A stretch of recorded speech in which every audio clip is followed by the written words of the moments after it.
Salut à tous, c'est Touchaitou, bienvenue sur cette nouvelle vidéo. Aujourd'hui je fais pas une restauration de meubles mais plutôt une mise au goût du jour, puisqu'il s'agit en fait d'un ancien carillon de la marque Tempus Fugit qu'on m'a donné finalement il y a quelques années, plus je dirais entre 2 et 3 ans, et j'ai décidé de le restaurer pour pouvoir le mettre dans une déco actuelle et pour avoir une vraie utilité pour cet objet puisqu'il est super intéressant. Ah, Chichou, qu'est-ce que tu fais? Là.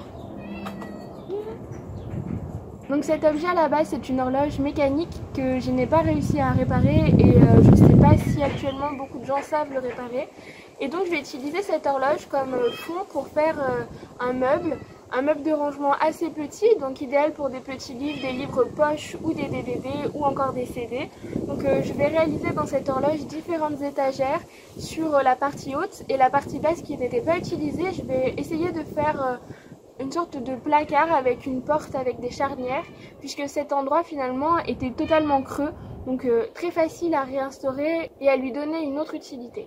Donc je vous laisse avec la vidéo, j'espère qu'elle vous plaira. N'hésitez pas à vous abonner à ma chaîne et à mettre un petit pouce, ce sera très gentil et ça m'encourage aussi pour faire de nouvelles vidéos. Je précise aussi que pour cette horloge, je ne l'ai pas gardée en l'état et j'ai osé finalement la toucher, puisque pour les très vieux objets qui ont une très belle construction, de beaux matériaux, je ne fais rien du tout, je les lave simplement avec de l'eau claire et voire un peu de savon classique. Et cette horloge là, je dirais qu'elle date du mi-20e siècle, donc c'est des matériaux assez récents et peu nobles qui sont utilisés. Ici on a des contreplaqués avec des vis, donc c'est pas du bois brut comme on pourrait s'attendre sur une horloge classique en chêne ou en merisier, et donc j'ai pas eu trop de scrupules à changer son utilité. Pour commencer, je vous fais un état des lieux de l'horloge avant la restauration et la customisation. Donc ici, je vous montre le mécanisme de l'horloge. Donc c'est une ancienne horloge. On a un mécanisme totalement mécanique pour activer les aiguilles, avec un système de contrepoids pour avoir des sons. Donc on a aussi ici sur l'ensemble de cette vidéo, on a les matériaux qui sont représentés. Donc on a des bois peu nobles. Et je vous montre aussi tout ce qui est éraflure de l'horloge suite au transport. Donc tous ces éraflures, on va pouvoir les cacher avec une peinture par la suite, je vous montrerai. Et à l'intérieur, on voit que l'ensemble est totalement creux. Je commence cette customisation par le caisson bas de l'horloge.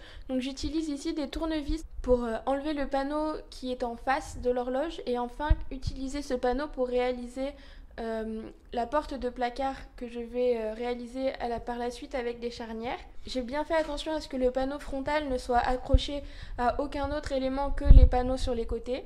Donc on a une construction assez moderne, donc ils utilisent de la colle à bois et des tétons pour que l'ensemble tienne. Et je vais utiliser les tournevis pour créer un jeu sur l'ensemble et pouvoir retirer le panneau frontal et l'utiliser comme façade de ma porte de placard. Pour réaliser ma porte, j'utilise des charnières que j'ai récupérées sur une ancienne armoire. Je vous montre ici comment c'est composé. Donc on a deux parties qu'on va venir emboîter pour pouvoir créer le mouvement de la porte. Et pour les fixer sur mon meuble, j'ai réalisé des petites encoches pour qu'elles soient invisibles et je les ai vissées avec des vis à bois traditionnelles. Donc ensuite on passe à la partie avec les étagères. Donc pour les réaliser, je vais repérer au crayon à papier les espacements de mes étagères. Donc ensuite, avec du scotch double face, je vais venir coller des tasseaux que j'ai préalablement coupés à la bonne dimension, c'est-à-dire à la profondeur de mes étagères. Le double face va me permettre à fixer les tasseaux pour éviter qu'ils bougent de mes tracés. Et ensuite, je viens visser mes tasseaux avec des vis à bois pas trop longues pour pas qu'elles transpercent finalement mon meuble. Une fois que mes tasseaux sont en place, on peut commencer la découpe des étagères. Donc là, j'utilise une ancienne étagère d'un ancien meuble. Donc c'est super ça évite d'acheter des nouveaux matériaux puisqu'on peut très bien réutiliser d'anciens matériaux. Si par exemple le coffre de l'armoire ou du meuble n'est plus bon, les étagères peuvent être très bien réutilisées en étant redécoupées. Je vais découper à l'aide d'une scie sauteuse avec une mèche à bois sur mes tracés que j'ai préalablement réalisés pour avoir mes étagères aux dimensions adéquates. Une fois que mes étagères sont découpées et mises en place, il me reste la finition à faire, c'est-à-dire la peinture. Et ici, je vous montre comment j'ai fixé une petite poignée sur mon nouveau rangement que j'ai réalisé dans le caisson bas de mon horloge. Donc j'utilise une poignée que aussi j'ai récupérée sur un autre meuble et je vais venir la fixer en utilisant une perceuse avec une mèche à bois pour réaliser les deux trous. Et ensuite, je vais la visser avec des vis classiques et un tournevis plat. Après avoir bien masqué les zones vitrées avec du scotch de masquage et des cartons, on peut commencer la peinture. Donc ici j'utilise une bombe aérosol et je vais venir peindre sans sous-couche. Il s'agit d'une marque qui promet une tenue sans sous-couche. Donc j'ai fait le test et ça marche plutôt bien. Donc ici je réalise 2 couches fines à l'aide de la bombe. Sur la bombe, il est indiqué qu'on peut réaliser environ 20 mètres carrés. Et ensuite, pour améliorer la résistance au choc, je vais réaliser aussi une couche de vernis brillant par-dessus. Donc l'application à la bombe se fait à environ 20 cm de l'objet et en cas de coulure, vous pouvez très bien utiliser un pinceau pour mieux étaler la peinture et éviter d'avoir des coulures très moches sur le meuble. Donc pourquoi j'utilise une bombe? Ici j'ai voulu utiliser une bombe pour changer des autres vidéos où je le faisais au pinceau avec un temps assez important mis en jeu. Et ici la bombe va me permettre d'entrer dans tous les interstices de mon meuble, tous les petits recoins, toutes les petites sculptures. Et aussi ça permet d'aller beaucoup plus vite et d'avoir un rendu assez joli à la fin si on travaille en couche fine.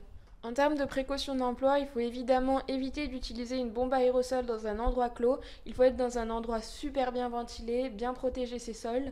Et dans l'idéal, vous devrez mettre des gants et un masque. Mais puisqu'il s'agit de peinture ici que je travaille, c'est des acryliques, ça craint pas grand-chose pour les mains. Et en termes d'odeur, il faut éviter de respirer ce qu'on projette sur le meuble.